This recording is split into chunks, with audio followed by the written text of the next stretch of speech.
pastor, né, para outro pastor mais jovem, um pastor experiente para um pastor mais jovem.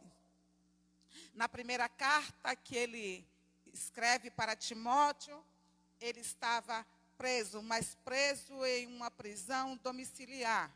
Já na segunda carta, nós vamos ver agora uma prisão já mesmo fechada e verificarmos também que ele já sabe, que ele já está perto de morrer, né? Então, na segunda carta, a gente vê ele passando o cajado para Timóteo. Amém? Então, vamos ler o capítulo 1 de 1 Timóteo. Vamos ver se a gente dá tempo de concluir todo o primeiro capítulo hoje. Vamos ler. Paulo, capítulo 1, apóstolo de Cristo Jesus, por ordem de Deus, nosso Salvador, e de Cristo Jesus, a nossa esperança. A Timóteo, meu verdadeiro filho na fé, graça, misericórdia e paz da parte de Deus, Pai, e de Cristo Jesus, nosso Senhor. Conforme te solicitei, quando partia para a Macedônia, permanece em Éfeso para advertires a certas pessoas que não mais ensinem doutrinas falsas e que parem de dar atenção a mitos e genealogias intermináveis que causam discórdia, em lugar de propagarem a obra de Deus, que tem como fundamento a fé. O alvo dessa orientação é o amor, que procede de um coração puro. Digam comigo, coração puro. E de uma boa consciência e de uma fé sincera. Então, esse alvo, esse fundamento é baseado num amor que procede de um coração puro, de uma boa consciência e de uma fé sincera. Alguns, contudo, se desviaram desses princípios e se entregaram a discussões sem valor algum, intentando ser mestre da lei, quando não compreendem nem o que propalam, nem os assuntos sobre os quais fazem afirmações com tanta convicção. Sabemos, todavia, que a lei é boa, e se alguém a usa de forma adequada. Quer dizer, sabemos, todavia, que a lei é boa, se alguém a usa de forma adequada.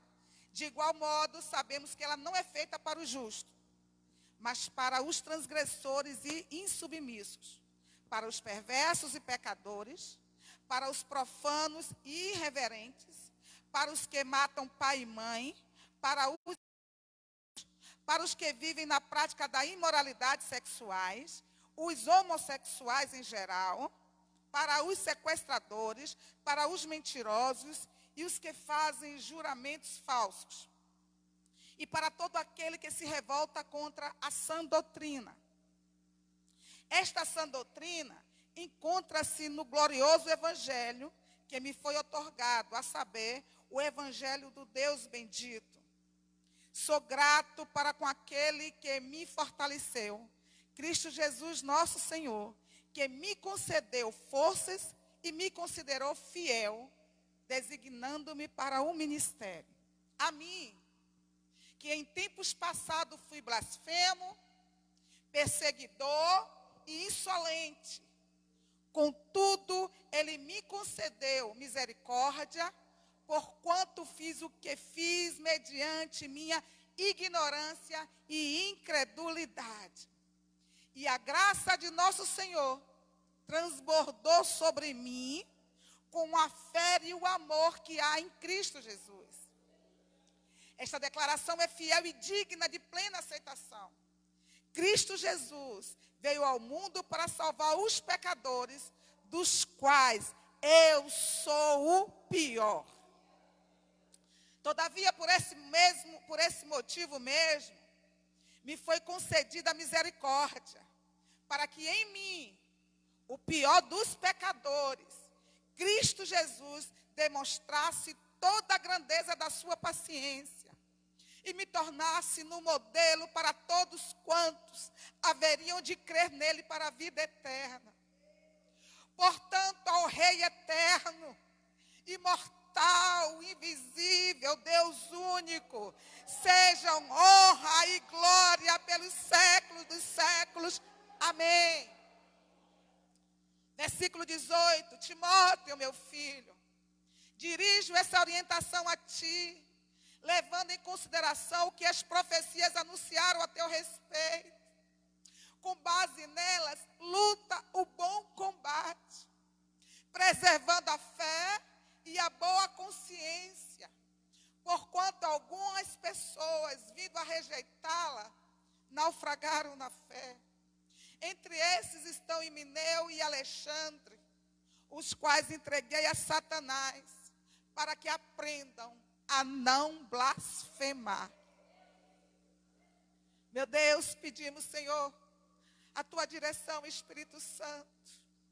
Nos dá direcionamento, nos dá sabedoria. Invocamos a tua presença neste momento. Estamos aqui para te tributar honra, glória e louvor. E faço minhas palavras de Paulo, Senhor.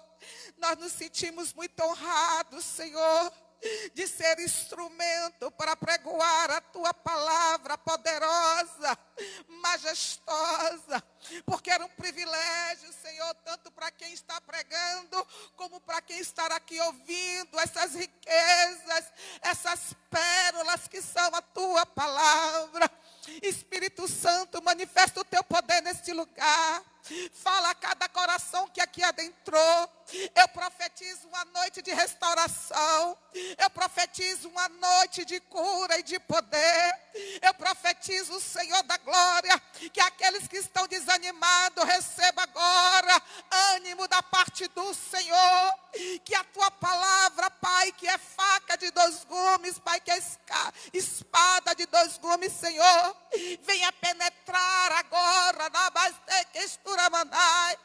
que em nossas almas, em nosso coração, e separar aquilo, Pai querido, que é da alma e que é o do Espírito, e que nós possamos ser alimentados poderosamente nesta noite pela tua palavra. Nós já te agradecemos em nome de Jesus. Podeis assentar, queridos. Em primeiro lugar, nós precisamos entender quem foi Timóteo. Nós vamos ver sempre em muitas epístolas, Paulo se referindo ao amado Timóteo, ao filho querido Timóteo.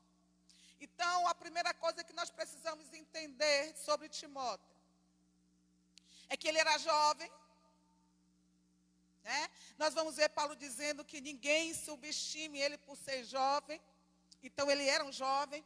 Qual era a idade dele? A Bíblia não nos relata.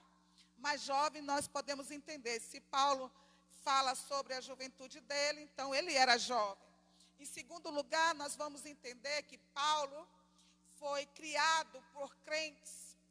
A doutrina dele, a fé dele, veio através da sua avó, né, e da sua mãe, que eram mulheres de Deus.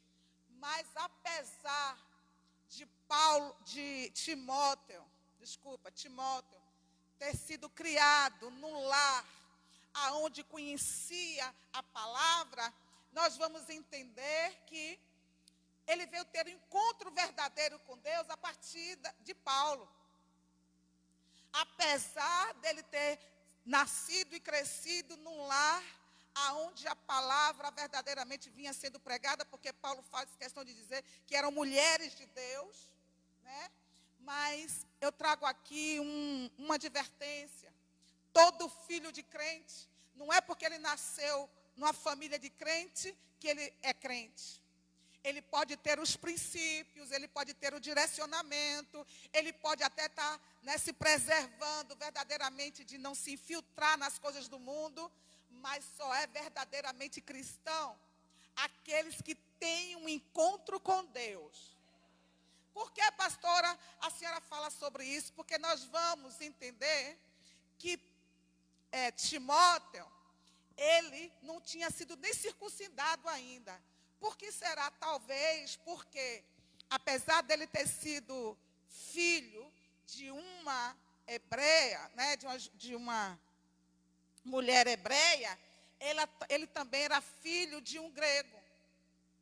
né? Então, talvez seja isso aí um dos motivos que ele, apesar de ter sua avó e sua mãe nos princípios, né, da palavra, ele ainda não tinha sido circuncidado, porque nós vamos ver lá em Atos que quem circuncida ele é Paulo.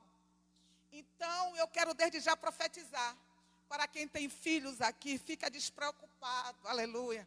Porque muitas vezes a gente quer ver logo a glória de Deus na vida dos nossos filhos. Achamos muitas vezes que estamos falhando, mas eu quero te dizer que no momento certo Deus vai mandar um Paulo, aleluia, para que o teu filho venha verdadeiramente ter um encontro com Deus. Porque verdadeiro crente só é quem nasce de novo. Enquanto não houver o novo nascimento, é religioso. Enquanto não houver um novo nascimento, não vai entender verdadeiramente o princípio da palavra. Porque quem nasce de novo não peca. Quem nasce de novo não anda, aleluia, debatendo questões, aleluia, da Bíblia, doutrinas. Então, filhos de crente pode até frequentar a igreja, pode até já ter até, né, envolvimento, mas o que vai garantir o verdadeiro encontro com Deus é o novo nascimento. Então, fica tranquilo você que tem filhos. Não se culpe de nada, a sua parte você fez. É ensinar as doutrinas e a verdade. Agora, o momento certo da conversão, Deus vai preparar um Paulo. Foi através de Paulo que esse jovem teve o verdadeiro encontro com Deus. Aí a gente vê, né, que depois dessa viagem, da segunda viagem de Paulo, ele já começa a acompanhar Paulo nas suas viagens. Você começa já a crescer espiritualmente acompanhando Paulo. Amém? Então, ele era um jovem, era filho de israelita, mas era também filho de grego, né? Era filho de judeu, mas era filho de grego também. E terceiro lugar, que ele era doente, ele tinha uma enfermidade. Apesar de ser jovem, Timóteo tinha uma enfermidade no estômago. É por isso que a gente vai ver Paulo aconselhando ele a tomar de vez em quando um vinho, para que aplacasse a acidez dele no estômago. Amém? Então, ele começa essa carta, uma carta pastoral, para o jovem pastor Timóteo. Tanto a carta de Timóteo como a de Tito são cartas pastorais. Mas eu quero declarar que aqui no meio tem pastor e tem pastoras, amém? Mas nada que fuja da doutrina verdadeira para toda a igreja. São conselhos. Ele, do versículo 3, do versículo 1 ao 2, ele vê ele se apresentando. Em todas as suas epístolas, todas as suas cartas, você vê sempre ele dizendo que ele é apóstolo de Cristo Jesus, por ordem de Deus. Em outra dizendo, chamado por Deus. Ele faz questão de falar aqui do chamado dele, que não veio de homem. Porque o verdadeiro chamado de um homem e de uma mulher de Deus não vem de um homem, vem de Deus. Então fica tranquilo, porque quando Deus escolhe, quando Deus determina, não importa o tempo, a hora chega. Porque aqueles que são chamados por Deus, ainda que o homem não queira, mas Deus é Deus. E operando Deus, quem impedirá? E no versículo 2 ele diz, a Timóteo, meu verdadeiro filho na fé. Né? Então ele envia misericórdia e paz da parte de Deus e de Cristo Jesus nosso Senhor. Então, do versículo 3 ao versículo 7, ele pede, solicita a Timóteo que fique em Éfeso. Para quê? Para admoestar, advertir algumas pessoas que estavam ensinando doutrinas falsas. Você vê que em todas as epístolas, a maioria das igrejas sempre estava acontecendo, e com essa não era diferente a igreja de Éfeso. Né? O grande problema da igreja sempre foi e sempre será falsos ensinamentos, doutrinas falsas. E ele continua dizendo que o alvo, o fundamento da doutrina verdadeira do evangelho é só uma, a fé. Mas que tipo de fé é essa? Vê que ele fala que não pode ser uma fé fingida. Peraí, então tem fé fingida? Você pode estar demonstrando uma fé fingida? Sim, nós já estudamos em várias epístolas que aqueles mestres, falsos mestres, ele tinha por detrás interesses obscuros. Eles tinham por detrás, aleluia, muitos outros interesses. Alguns eram dinheiro, outros eram fama, poder. E Paulo aqui aconselhando, pedindo, solicitando ao seu filho amado, ele pede que admoeste, que ele fale, que ele repreenda, né? E que pregue a verdadeira fé que vem do evangelho. O evangelho, querido, não tem outro fundamento a não ser a fé. O evangelho, aí ele diz, versículo 5, que o alvo dessa orientação é o amor que procede de um coração puro e de uma consciência e de uma fé sincera. O que é que Paulo está dizendo aqui? Toda pregação, todo evangelho, se não for baseado em amor, é inútil. Tudo o evangelho, lembra que eu já ensinei aqui, que o evangelho é como se fosse um varal, aonde esse varal é o amor, e que nesse varal é pregado várias outras coisas. A base, o fundamento do evangelho é o amor. A palavra de Deus não diz que a base do evangelho é dons, é pregar bem, ser eloquente. Muito pelo contrário, aqui no meio desses falsos mestres, tinha muitos que se achavam doutores da lei. Tinha muitos que se achavam conhecedor da lei. Aí Paulo diz assim, eles se acham doutores e mestres, mas não entendem nem o que eles pregam. Nem eles mesmo compreendem o que eles pregam. Porque existe um diferencial, querido. Deixa eu te dizer uma coisa. Paulo começa do versículo 8 ao versículo 11 a falar sobre a lei. Ele fala sobre o que é a lei, e isso aqui nós já estudamos bastante, batemos na tecla, que a lei não veio para salvar o homem. Quem se lembra disso? Dá uma glória a Deus. A lei veio para apontar Cristo para nós, para o homem. A lei mostrava a incapacidade do homem ir a Deus. Por quê? Porque antes da lei não existia pecado. Deixa eu explicar isso aqui direito. Peraí, pastora, o pecado se originou no Éden. Ali começou o pecado. Mas a lei veio demonstrar o que era o pecado. Quem está entendendo? Porque antes da lei não existia transgressão. O homem pecava, o homem fazia, o homem matava, mas não existia algo determinado dizendo isso é pecado. Agora me diga uma coisa. O homem tinha capacidade de viver a lei? Não. O homem não tinha capacidade de viver a lei, de cumprir toda a lei. A lei o tempo todo apontava para Cristo. É isso que Paulo aqui está dizendo, quando ele diz, a lei é boa, se alguém a usa de forma adequada. Versículo 9, e de igual modo sabemos que ela não é feita para os justos, mas para os transgressores, os insubmissos, para os perversos, e ali ele relaciona tudo. o que é pecado. Agora, depois da graça, nós sabemos que toda a lei apontava para Cristo e que o homem nenhum tinha capacidade de cumprir toda a lei e que através de Cristo é que nós fomos transformados, fomos justificados, nos tornamos justos através da graça. Todos nós já sabemos disso, amém?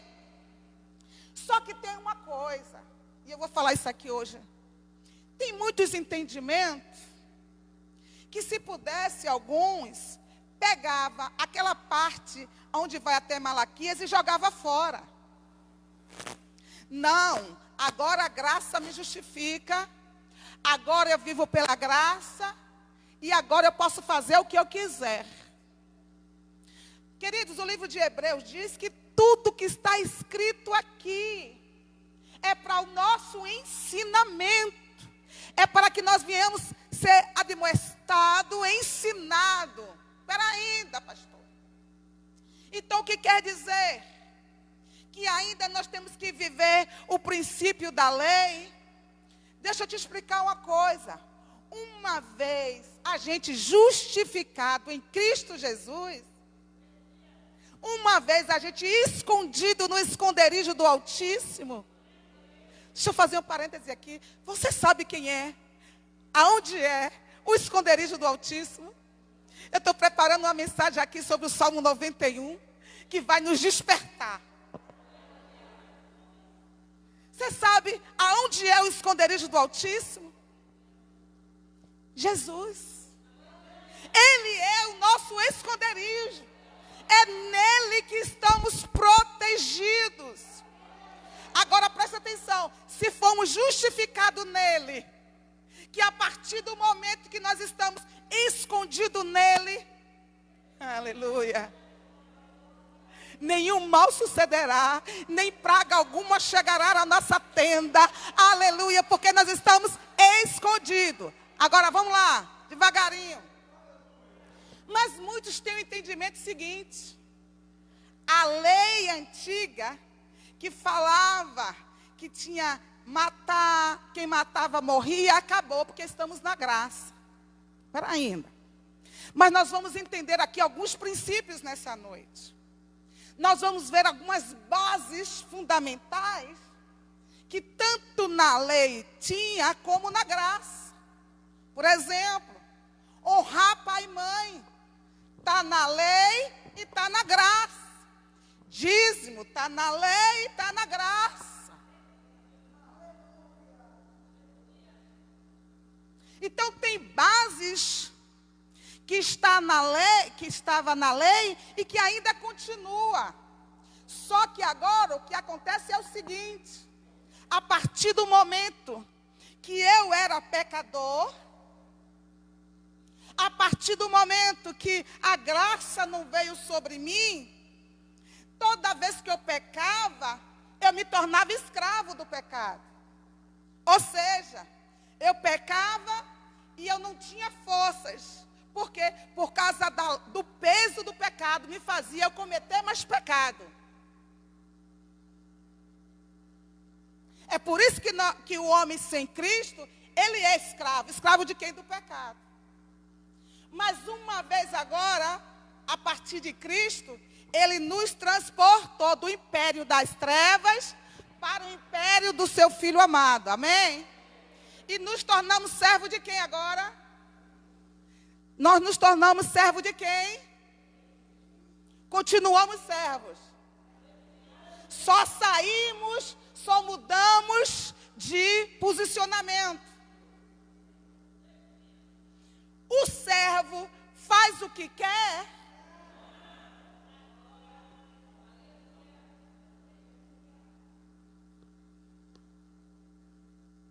O servo não faz o que quer. O servo, existe uma ordem. É por isso que Jesus diz: ei, o meu fardo é leve e o meu jugo é suave. Ou seja, tem fardo, mas é leve. E o meu jugo é suave. Por quê? Porque ele está junto conosco. Então ele diz assim: ó, eu não justifico você nos seus pecados. Eu te dou forças. Eu estou rente com você para que você não peque mais. Porque a partir do momento que eu não entendo isso e acho que a graça é justificativa para continuar no pecado, a Bíblia diz o quê? Que eu saio de debaixo da graça. E volto para onde? Para debaixo da lei. E debaixo da lei eu estou o quê? Sujeita a juízo.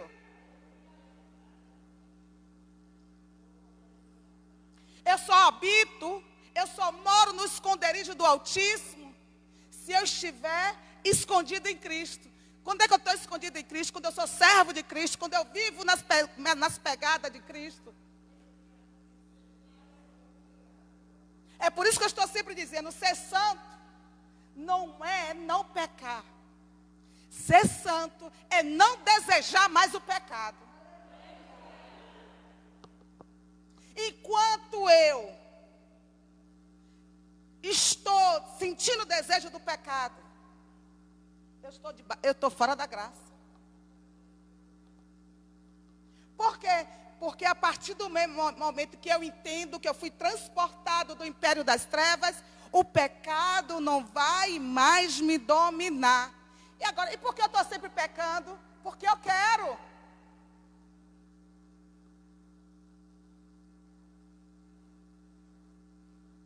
É isso que Paulo está dizendo aqui. O fim do mandamento é o amor de um coração puro. Então, se o meu coração não está puro, eu procuro sempre justificativa dentro da palavra para justificar o meu pecado. Eu não estou tendo uma consciência tranquila. Eu não estou vivendo com o coração puro. Eu não estou vivendo em amor. Porque a base do fundamento é o amor.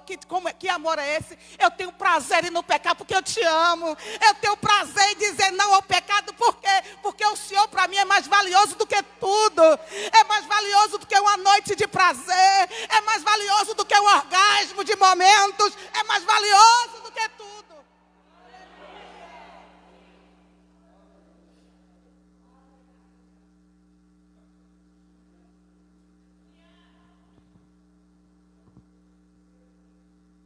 O fim do mandamento é o amor, querido. Então, quando eu amo, eu não vou ferir meu irmão, eu não vou matar, eu não vou roubar. Quando eu amo, eu não vou adulterar. Por quê? Porque uma consciência, uma boa consciência, oh amado, aleluia, e uma fé não fingida. O que é que Paulo está dizendo aqui sobre uma fé fingida?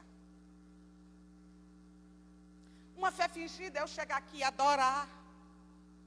Eu chegar aqui com cara de crente, mas lá fora, quem me conhece, eu não pratico. Uma fé mentirosa é quando eu não entendo que através da minha vida, muitos irmãos estão pecando. Porque uma consciência tranquila, uma boa consciência, ela entende que tudo ao redor dela vai direcionar só para um alvo, que é a glória do Evangelho, o crescimento do Evangelho. Então, quando eu entendo isso, tem momentos que eu não vou precisar nem abrir a boca para pregar. Por quê? Porque a minha vida é um testemunho. Quem está aqui? Ele parte disso, ele sai disso, ele fala sobre a eficácia da graça de Deus, falando do bom testemunho dele. Ele começa a dizer o quão misericordioso foi essa graça. Ele começa a dizer que ele era o mais miserável dos pecadores. Porque nós conhecemos a história de Paulo. Paulo vivia perseguindo os cristãos. Paulo vivia matando, prendendo. Mas só, queridos, que ele fazia tudo aquilo, ele diz, pela ignorância. Na verdade, ele pensava que estava fazendo bem para Deus, porque ele sempre foi zeloso da lei. Então ele fala, aleluia, desse poder que é a graça de Deus. Ele fala sobre a misericórdia de Deus para com ele. Deixa eu falar uma coisa aqui. Quando nós recebemos verdadeiramente esse poder da misericórdia da nossa vida, quando nós reconhecemos nosso estado pecaminoso, o que gera dentro de nós é gratidão. É isso que Paulo estava dizendo. Como é que alguém já recebeu esse perdão maravilhoso? Como é que Paulo, aqui eu me lembro aqui de uma passagem na Bíblia, eu disse que ia pregar rapidinho, sobre aquela pecadora que ungiu, entrou ali naquele jantar e ungiu os pés de Jesus. Aquela mulher não se converteu ali, aquela mulher já tinha se convertido antes, mas o coração dela impelido para demonstrar a gratidão, ela entrou mesmo sem ser convidada e começou ali a chorar nos pés do mestre. Aquele choro estava demonstrando a gratidão, dizendo quem eu era e o que o Senhor fez na minha vida, porque o poder, aleluia, do perdão gera em nós um sentimento de amor poderoso por Deus. Aleluia. Eu estou sentindo a presença dele aqui. Aquele que já experimentou o verdadeiro poder do perdão, querido. Não tem tempo mais para estar chorando pitangas. Não tem tempo mais para estar murmurando. Ei, se você ainda não experimentou o poder desse verdadeiro perdão, chegou a hora de você entender quem é você e o que Jesus fez pela sua vida.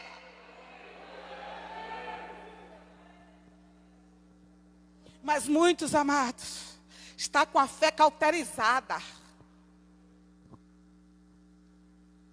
É isso que Paulo diz.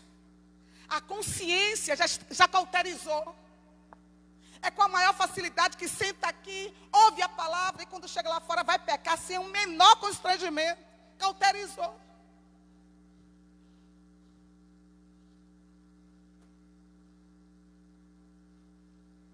O fundamento do evangelho sempre vai ser santidade, amados, sem a qual ninguém verá a Deus. E não adianta a gente ficar dizendo Deus me entende, Deus não entende não. A palavra é para ser vivida. Lembra que uma vez eu preguei aqui, já pensou? Quero fazer uma pergunta, se agora aqui, Deus, nesse telão aqui, tivesse um telão bem grande, e um por um aqui, aparecesse agora a sua vida, como você se comporta fora da igreja, o que você faz sozinho, que ninguém sabe, ninguém vê. Será? Se chegasse alguém aqui, um anjo entrasse aqui agora, vai dizer, vou expor agora aqui toda a vida de todo mundo. Será que está todo mundo aqui com a consciência tranquila?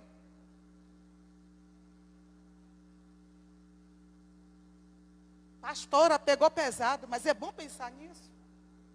É bom pensar nisso, porque a gente não pensa nisso. Mas lá fora, no momento do pecado, Deus está presente. Só que pela consciência cauterizada, a gente acha que ninguém sabe, ninguém vê.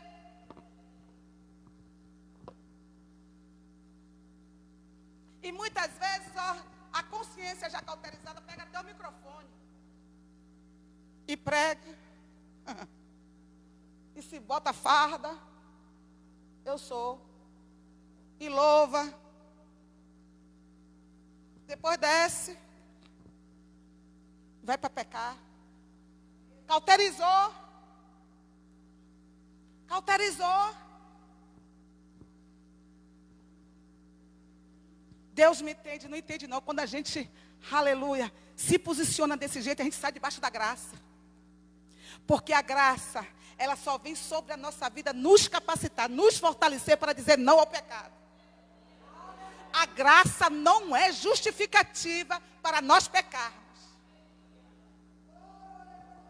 E aí no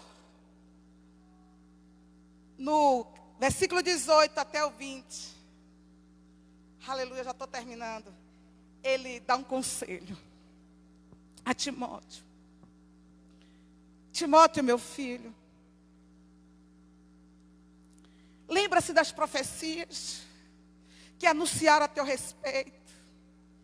Com base nisso, com base de quê? No que Deus falou ao seu respeito, com base no quê? No que Deus disse que tem na sua vida. Combata o bom combate. O que é combater o bom combate. Deixa eu te dizer uma coisa que eu sempre estou dizendo aqui. O bom começo não determina o bom final.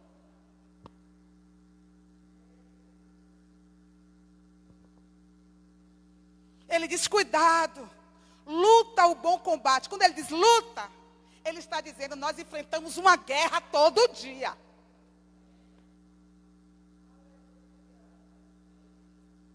É todo dia, querido, nós lutamos uma guerra.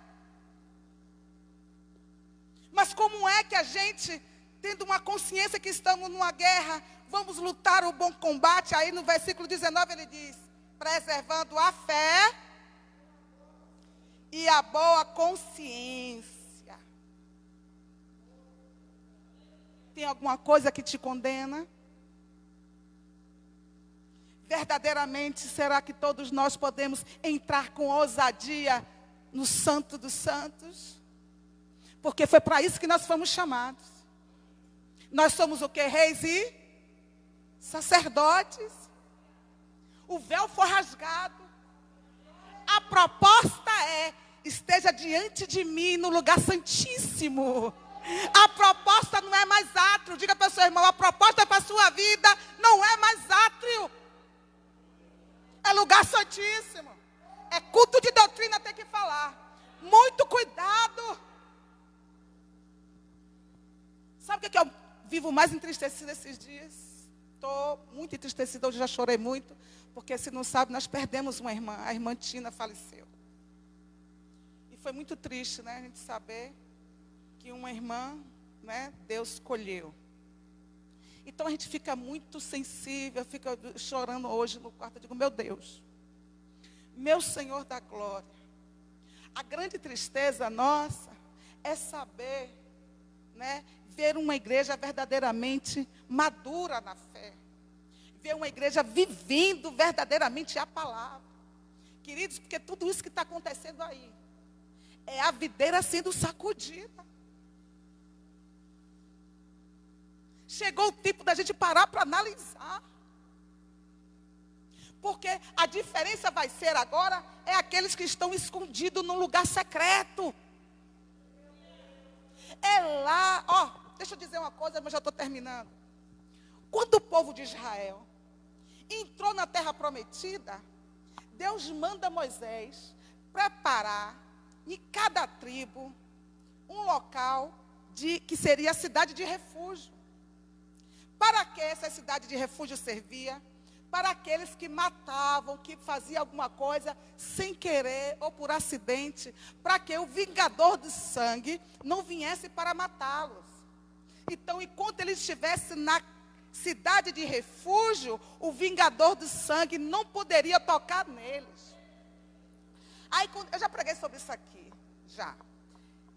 muitos anos atrás. Se você vê o nome desses lugares, dessas cidades de refúgio, todos estão se referindo a Cristo, a identidade de Cristo. Então, enquanto aquele matador estivesse na cidade de refúgio, o vingador de sangue não poderia tocar neles, porque estava guardado. Agora, se ele saísse para passear um pouquinho, o vingador de sangue poderia pegar ele e matar, e ali ninguém poderia fazer nada. Por quê? Porque eles saíram da cidade de refúgio. Então, deixa eu falar algo para você.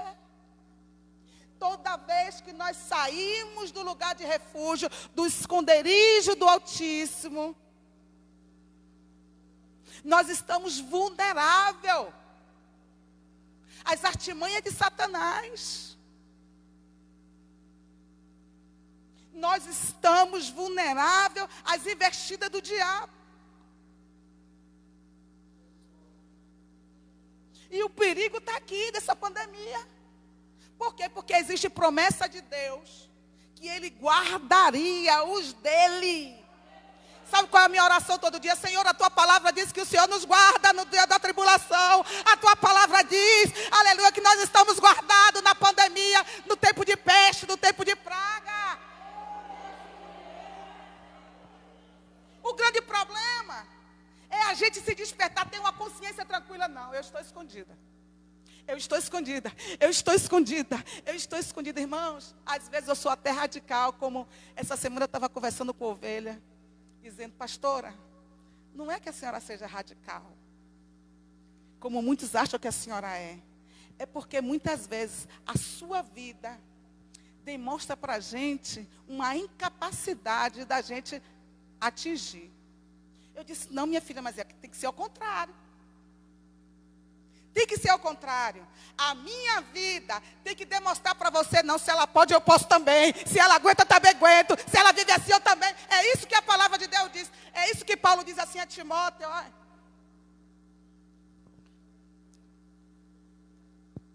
Lute o bom combate, preserve a sua fé e a sua boa consciência. Por quê? Porque muitas pessoas, vindo a rejeitá-la, naufragaram na fé. Aí ele fala de dois, Himeneu e Alexandre, os quais entreguei a Satanás para que aprendam a não blasfemar. Forte isso, né, irmãos? É muito forte. Mas quando eu fui ver o porquê Paulo entrega esses dois a Satanás, é uma referência de dizer assim, eu desliguei ele do corpo da igreja. Porque esses dois vinham pregando doutrinas falsas, dizendo que a ressurreição já tinha acontecido. E por causa disso, muitos se desviaram da fé. Então, deixa eu te dizer uma coisa. É bíblico quando Jesus disse, ei, aqueles que faz um pequenino tropeçar, é melhor que se mate. Está entregando a Satanás também.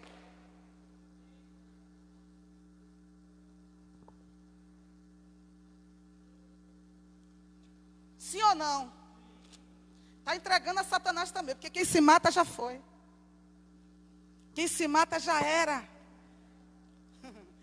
Tanto no começo como no final, ele termina também esse 1 Timóteo, essa carta dizendo, ele fala sobre alguns aconselhamentos, sobre pessoas que vivem pregando o evangelho por ganância sórdida, pessoas que vivem pregando o evangelho com segundas intenções, com amor ao dinheiro. Ele fala da raiz de todo mal é o dinheiro.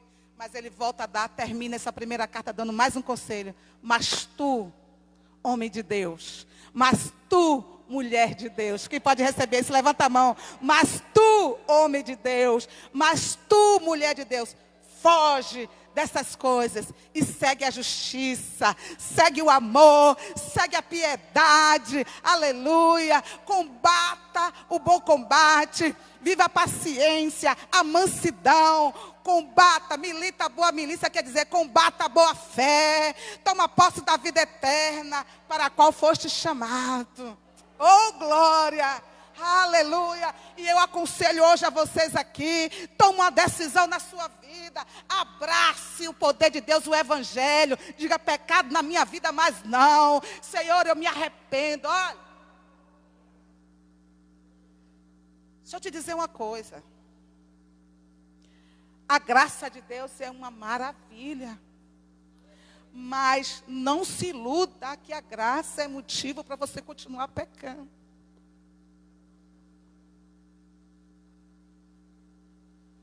Não se iluda, como Paulo falou na carta anterior, não se iluda por causa da misericórdia de Deus.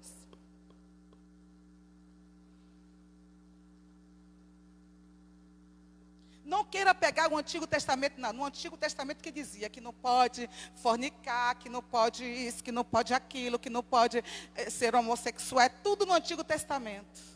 Quem disse? Quem disse? A base continua sendo. Porque se o fundamento é o amor, querido,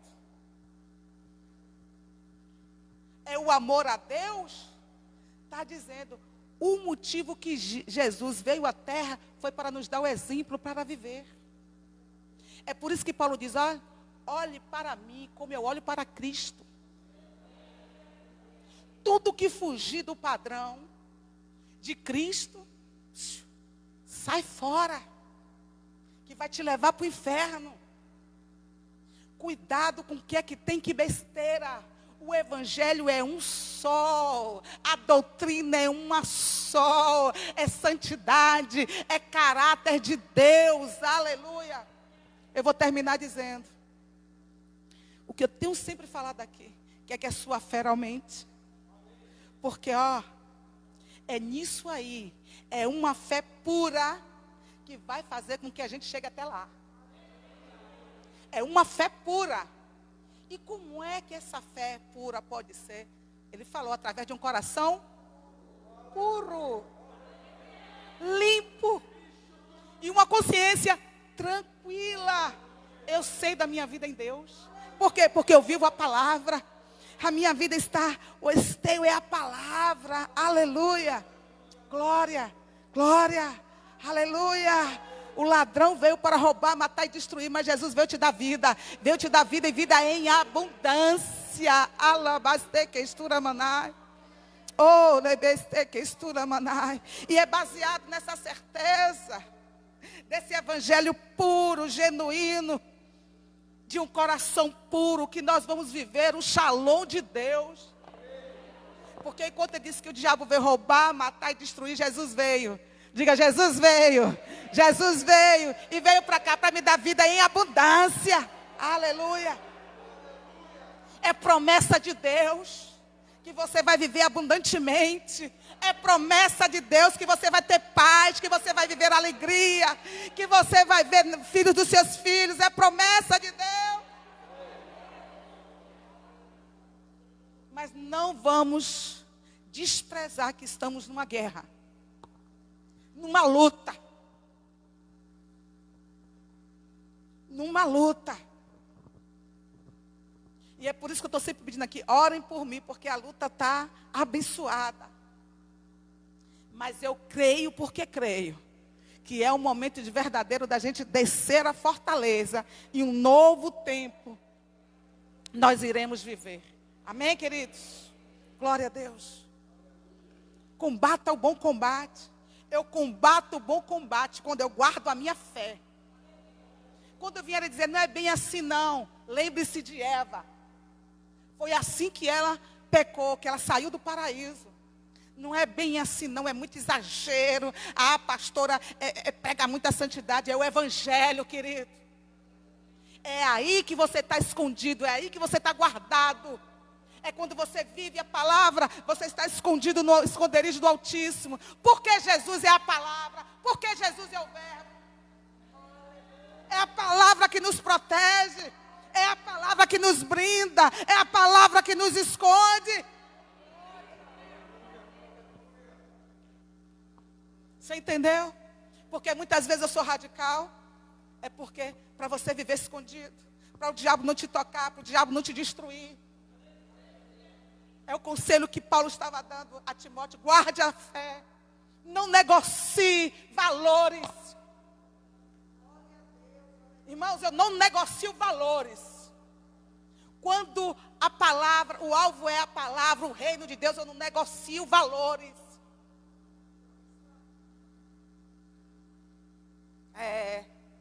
Não troque a sua vinha, porque o rei queria tomar a vinha para fazer horta. Horta é momentânea.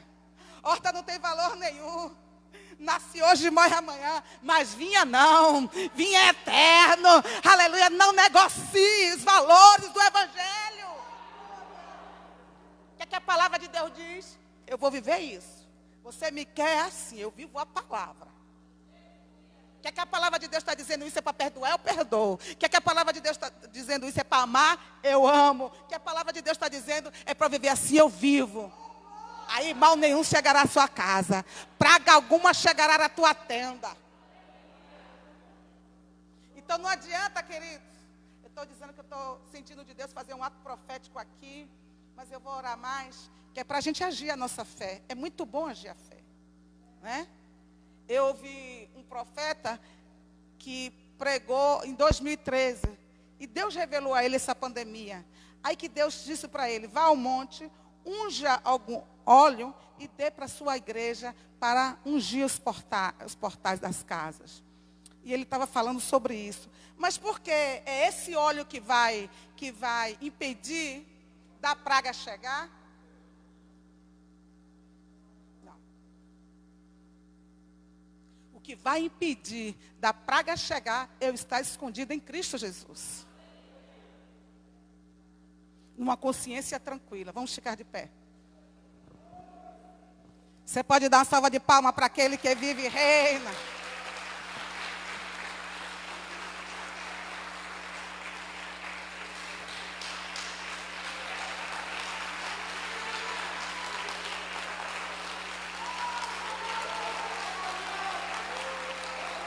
A Ti, Senhor, toda honra, toda glória, todo louvor, toda adoração. Nós cremos na Tua palavra poderosa. Nós cremos, Senhor, que estamos escondidos, que em nenhum mal chegará na nossa tenda, que praga alguma virá sobre nós. Nós cremos, Pai, que estamos escondidos, Senhor, do esconderijo do Altíssimo, à sombra do Onipotente. Descansarei, descansarei. Aleluia. Vamos adorar.